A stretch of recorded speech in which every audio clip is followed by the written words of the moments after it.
All right, what's going on, you guys? I'm giving free people a time to get in the meeting.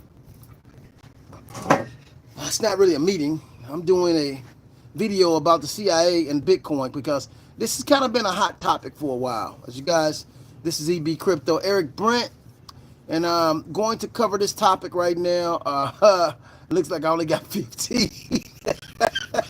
I only got 15% of my battery right now, so I can't talk too long. I didn't check my battery. I've been busy all day, moving around all day, doing a lot of different things. And it's not going to take me long to do this, to cover this. I think 15% of my battery is enough to cover this topic. Did the CIA create Bitcoin? Now, I could probably finish this topic in about 2 minutes, but it won't be no fun if I did that. It won't be no fun if I just, hey, what did So we're gonna cover different aspects and talk about it because it is very, very interesting subject. Did the CIA, who we know is a most nefarious organization, their job pretty much is to destabilize governments, destabilize governments that they don't like, and they also have a lot of activity in destabilizing any organization, domestic or foreign, that don't really go along with their agenda. And they also have been involved in a lot of nefarious things around the world, such as drugs, such as coups, such as assassination attempts. I mean, the list goes on and on and on. Who does the CIA actually work for? It's the question. Inquiry Minds wants to know. That's probably a subject I don't even want to touch on the internet, to be honest with you. But I have my own suspicions. And I have my own assumptions and opinions of who the CIA actually answers to. But we're going to stick to our topic. Did the CIA create Bitcoin? Now, I'm going to tell you, I've listened to a lot of different narrators, mostly people who are gold investors. I get a lot of information from the gold in people because most of the gold investors are really serious, stomped down economists. They understand the economy and they understand what you call Austrian economics, which is probably superior than what they call Keynesian economics. And that's something I'm going to show you guys and teach you guys later. They don't teach this in school. They teach you economics in school, and it's mainly Keynesian economics. Pretty much everything we learn in this country is Keynesian economics based on debt. Debt. It's the huge problem they're having right now, Elon Musk and Donald Trump, is that I'm kind of siding with Elon Musk, is that there's so much not solved in this economy. They're not cutting back on anything. They pass in this big budget. It's supposed to be a big, beautiful budget, but at the same time, there's no cutbacks. All of the corruption they found in Doge and a lot of the different excess spending is not being cut back. So really, what have you accomplished?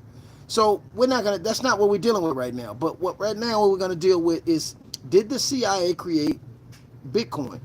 I think that argument started because the encryption or the cryptography is a defense department's cryptology. As we all know, the Defense Department deals with a lot of cryptography, and they deal with a lot of coding and stuff like that to be able to send different messages to each other that can't be decrypted or analyzed or whatever. So the encryption itself, the actual technology, did come from high up the government. But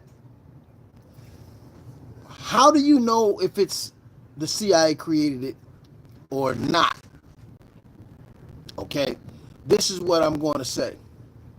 I look at the undergirding principle of the technology. Now, anonymous person or synonymous persons by the name of Satoshi Nakamoto was not the total creator of Bitcoin.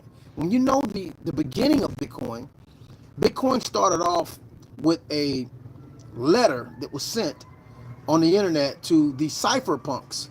The cypherpunks is a group of individuals who basically were cryptographers, starting with a gentleman by the name of Timothy May, all the way back in the 80s.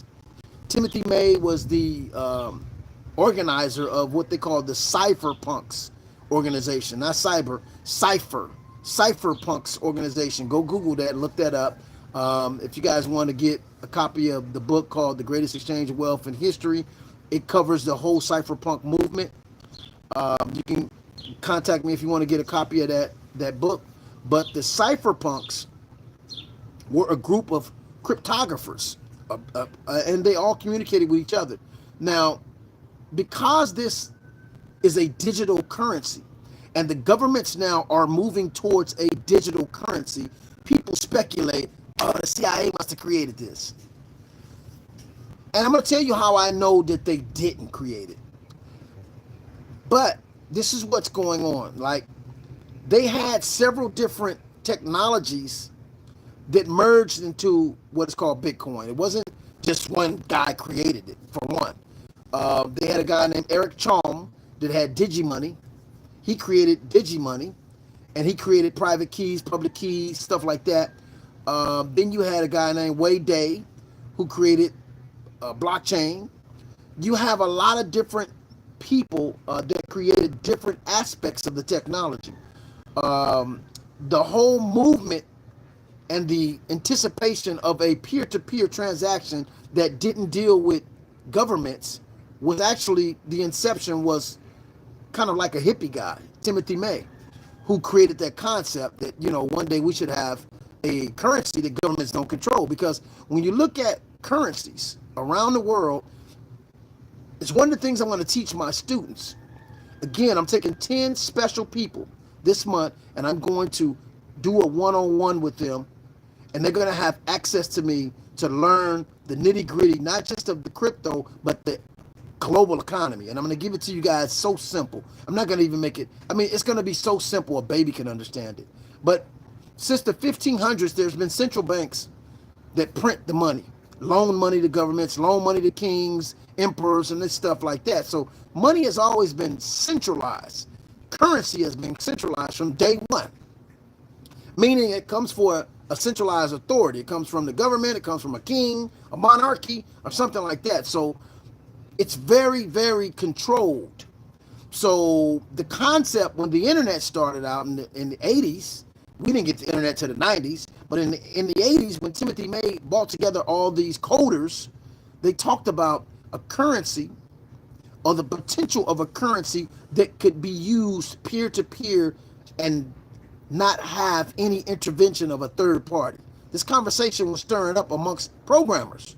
Okay? So how I know it's not a government is because it's decentralized. What did I mean by decentralized? Okay, most of your government currencies are centralized. Most of your government digital currencies are centralized. All of your financial institutions are centralized, meaning they do KYC, which is know your customer, and they have the anti-money laundering laws, anti-terrorist laws, all these different anti-secrecy bank act. All of this stuff forces them to know who you are before you do a transaction. They have to know who you are before you do any transaction. You have to be known, and the transaction has to be defined. This has been going on forever. We all agree with it now. But there used to be a time when, money reigned supreme, or cash, and you can do transactions, and pretty much you can give a person $100 today, or $200, $300. Nobody will know. But now most people are moving away from cash, and they're pretty much going to a digital system. 1983, I believe, 81, 83, when Timothy May brought together all the cypherpunks, they started spinning ideas on how people could do transactions without government involvement. This is not a government movement. The technology initially, the cryptography that they used came from the Defense Department. So that's kind of where the mix-up came in. But the reason I know it's not the government's product, because when they finally finished the product, it's the first time ever in the world that a currency was created digitally that allows people to transact with one another, no matter what your name, no matter what your race, no matter of your identification. You don't need identification to do transactions. You don't need to be disclosed. Your information doesn't need to be disclosed, and it doesn't rely on a centralized server. It doesn't rely on a centralized individual. No one person owns Bitcoin. Wow.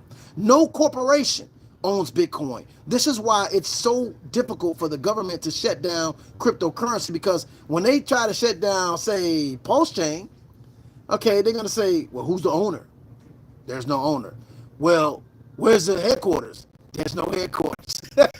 It's the decentralized network, meaning anybody with a device, a phone, anybody with internet could connect to that ledger and have access to the entire ledger. Every transaction that ever happened on Bitcoin, when you connect a Bitcoin wallet, you can go back to the first transaction and you can see every transaction that happened.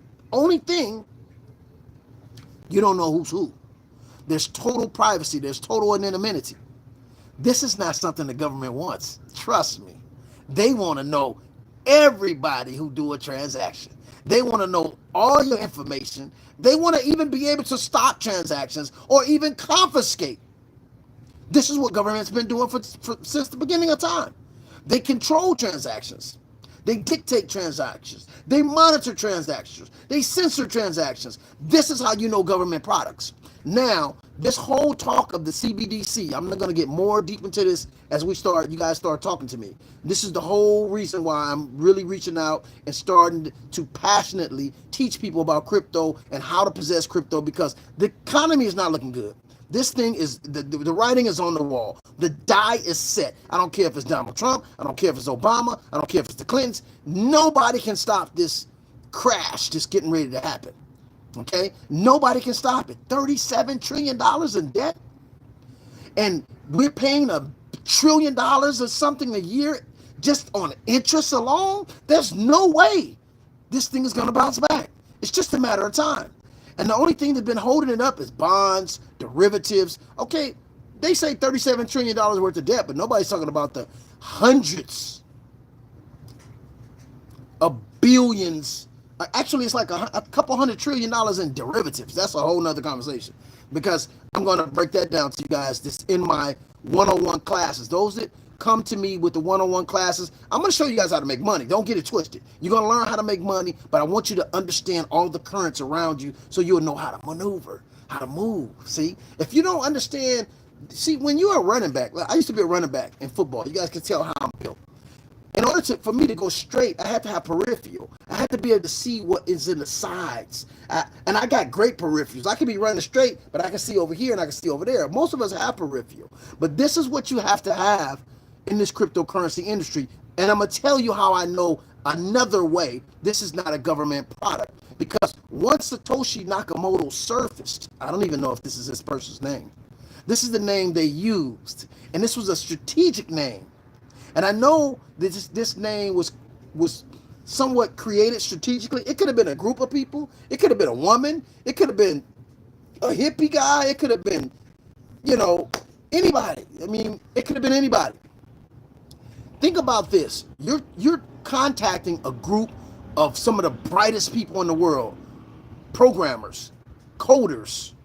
And when you contact these individuals, what you gonna say? Hey, my name is Pookie Jones. Hey, I'm Ray and Pookie from around the corner. Hey, I'm Bobby Martin. That probably wouldn't have caught their attention. So when you say to a group of programmers, hi, I'm Satoshi Nakamoto, I don't know why most people just think Asians are super smart. It's just a stereotype that we think Asians are extremely smart. So I'm Satoshi Nakamoto. That's going to catch your attention. I have an idea to create the first digital currency, cryptocurrency, that will allow us to do peer-to-peer transactions without any government involvement of a third party, a CEO, a bank institution, or a government. That caught their attention. Satoshi Nakamoto. That name in itself sounds interesting. Okay, how do I know it's not a government? Because the government is not going to make something that destroys the government. The government is not going to make an object that's going to empower the people. The government is not going to make a transactional, okay, medium of exchange, something you can use as a medium of exchange. That's all money is. It's a medium of exchange, something you use to exchange goods and services. The governments are not going to make a medium of exchange they don't control. You see? If you're using cryptocurrency, did you know you don't have to pay taxes? They tell you got to pay taxes because when you bring it back into cash, you have to pay taxes. But as long as you got it in crypto, you don't have to pay taxes. If I go to somebody right now and I say, hey, I want to buy that motorcycle that you have, would you accept 3,000 in Bitcoin? And they say, yeah, it's no taxes on that purchase. That's a barter. You see that? This is why they don't want you to use this as currency. Because if I use cash, I got to pay taxes. Why? If I make $100,000 in crypto and then I pull it out into currency, I got to pay taxes. Why? Because now I'm using their medium of exchange. Something they created. You see that? And for using their product, I'm going to be taxed. That's the name of the game. So why would the government make something that's going to destroy and alleviate their power and control over transactions and their ability to identify anybody who does a transaction? That's how I know they didn't create it. Now, I am going to go further and say that there's a book out right now that I suggest all of you guys read, and it's called Hijacking Bitcoin by Roger Ver. Now, what I did notice is all the original people that started cryptocurrency, that started Bitcoin, like Timothy May, Charlie Shrim. There's a movie called Banking on Bitcoin you need to watch, a documentary, Banking on Bitcoin. All the original individuals that started, that were a part of the cypherpunk movement, Julian Assange. Also, you had, what was the guy's name? McAfee. The McAfee guy died mysteriously. Most of the people that was involved in this movement died or went to prison or on their way to prison. And so that's how you know also that it's not something that the government of the world want. They do not want you to have the ability to transact to a third world country, to a country that's sanctioned, to a individual that's in an embargoed company. They don't want you to have access to do that without their permission, without their approval, or without knowing who are the individuals doing the transaction. It's nobody's business who I transact with. If I'm not breaking the law, if I'm not doing a terrorist act, if I'm not doing anything illegal, it's nobody's business who I transact with. As long as I'm not doing nothing illegal. It's my business. It's not the government, Big Brother's business to control every transaction in the world that I do. It's not Big Brother's right to tax me on every dime I make in the world. You're not God.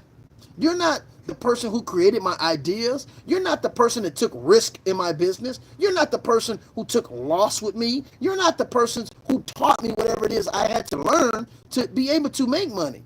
So how is it that all of a sudden you're entitled to a percentage of everything I make?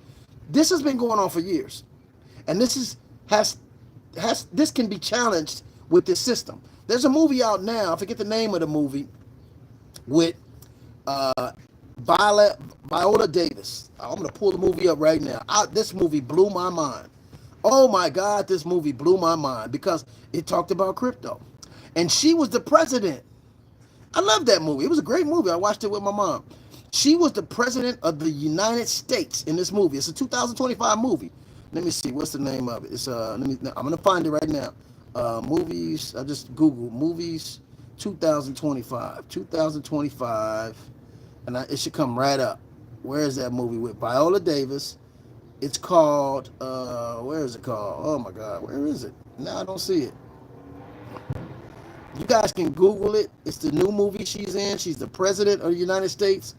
Well, I don't want to hold you up too long. What happens in this movie is this guy wants to tell everybody about the CBDC, the central bank digital currency that they're working on now, that's going to be centralized. It's going to be on the blockchain, but it's going to be centralized. See, this is how I know it's a government product, because it's not decentralized. Decentralized means it's anonymous. Nobody knows who you are. Nobody can stop it. There's no CEO. There's no way they can confiscate anything from anybody. There's no control. There's no CEO that can run off with the money. It's networks upon networks. It's the people, for the people, by the people, of the people that run it. Its value is pretty much predicated by supply and demand. Its value is created by free markets. Its value is created by trade and the necessity of transactions. That's what value should be calculated on, not interest rates, the gross national product, inflation, all this other stuff that they got the dollar connected to is crap. Is this why no currency ever in the history of the world, listen to me, there's a guy named, I believe, Mendel, who studied all the currencies in the world. He went from A, he went from B, he went to C. He didn't even go D, E, F, G, H, I, J, K, L, M. He just went to A, B, and C, the currencies in the world. He got to 600 currencies throughout history, and every last one of them ended in zero. Wow. This is why crypto is so valuable. This is the things I'm going to teach my one-on-one students. Again, you guys, I'm taking 10 students one-on-one. You're going to get 85, 90% off what I usually charge. And I'm only doing that because I'm passionate about teaching you guys. I'm passionate about people understanding what's happening right now and what you need to be doing. Because you can sit back all you want and say, you know what, I'm just going to keep, doing what I'm doing. I ain't going to worry. Guess what? You can be a soldier of action or a soldier of reaction. I would rather be a soldier of action than a soldier of reacting. Okay? Because a soldier of reaction, you don't really understand what's going on. You're just getting attacked, and you have to block and do things like that with no forethought, without any strategy. But a person and a soldier of action understands the game, understands the weakness of the enemy, understands the current events, what's going on around him. He's got peripheral, and he can strategize, and he can tactically create a plan. This is what I'm creating for people. I'm creating these kind of soldiers, economic soldiers that's going to be able to thrive no matter what happens in this world. This is what crypto was made for. It was made to protect intellectual properties, because if we had blockchain technology like 100 years ago, all the ideas of certain inventors would not have been stolen, because the minute I put it on the blockchain, it's time stamped, it's date stamped, and hundreds of millions of people can see it's encrypted, but they'll see, okay, this item went through the blockchain this date. Now, once I decode it, I have the wallet, I can pull it out and print it out and show everybody, hey, my idea went here on January the 12th, 1955. And anybody else comes up with that idea after that, it's validated and verified from everybody on that blockchain. Anybody on the blockchain can go on there and validate and verify that was the date and time this particular idea came out. So this going to solve a lot of problems in the world. I lived in a country for 4 years in Dominican Republic, and 70% of the properties in the world have a clouded title. We're lucky in America that we have title insurance, we have lawyers, we have escrow companies, title companies, to make sure when somebody transact and there's a transaction of this property, the person, this individual that's coming into this property gets a clean title. In other words, there's no liens. It's not the case around the world. 70% of the world, that's not the case. You can buy a property and you think you paid off this property, and 2-3 years later, oh, my uncle owns 50% of this property. Oh, the government owns 10% of this property. And you got a legal battle for 5-6 years, and you might not win. But with blockchain, with this decentralized system, anybody on that millions of people could validate and verify and clarify who's the rightful owner, who's got documentation, who's got liens. Nobody can cheat the system. It's kind of like a what they call a trust protocol. And I'm going to get more into it. I'll show my students and people that's dealing with me. I'm really going to give you all the nitty gritty of what's going on. It's not just about Bitcoin up today, oh, it's down today. It's a whole lot more that's going to disrupt so many different industries in a good way for the people, in a bad way for major corporations, in a bad way for banks, in a bad way for the top 1-2% people that run the world, but in a good way for the people. Is going to help redistribute wealth to those that really need it, instead of having like 90% of the wealth in 1% of the people's hands. That's the problem in the world right now. You got Bill Gates, people like him that's so wealthy, he can dictate policy now with the World Health Organization. He's the biggest donator to the health organization. Well, excuse me, the World Health Organization. He's the biggest donator, and he pretty much is the CEO of the World Health Organization without being the CEO, because he donates so much money, he has a lot of influence. This is very dangerous. Okay? This is very dangerous. So I wanted to say the CIA has now been involved in crypto. I know that for a fact, because all the original people that started Bitcoin are either dead or in jail or being prosecuted right now. See what happened to Julian Assange, the guy that owns WikiLeaks. They attacked him. They had him locked up. John McAfee. They killed him. He said they was going to kill him. He was one of the original cypherpunks. He created McAfee, the McAfee security for computers. He was a cryptographer. It's a lot of things people don't know. This is very dangerous. This is very dangerous that we have the power to destabilize all the banks. We have the power. The people have the power now to take back their ability to transact and create value and create our own currencies that we decide, and the people decide the value of it, instead of interest rates, instead of wars, instead of petrodollar, and all of this, these coups that going around the world, CIA assassinations, all that stuff. The people have the power by using their own choice of currency to alleviate all this stuff. I think my battery is about to go dead. I can't talk too much longer. But again, you guys, I'm about to go dead, so I can't talk too much. See that? They don't want me talking about this too much, and I'm glad I went dead, so I don't have to divulge too much information. But cryptocurrency is decentralized. It's for the people, by the people, of the people.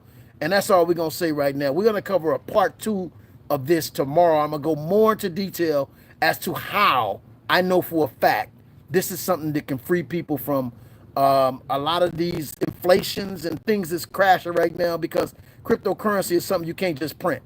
Okay, every cryptocurrency has a set number. Bitcoin is only 21 million. Certain cryptocurrencies have their own set number from the day they made, and nobody can just print and create them.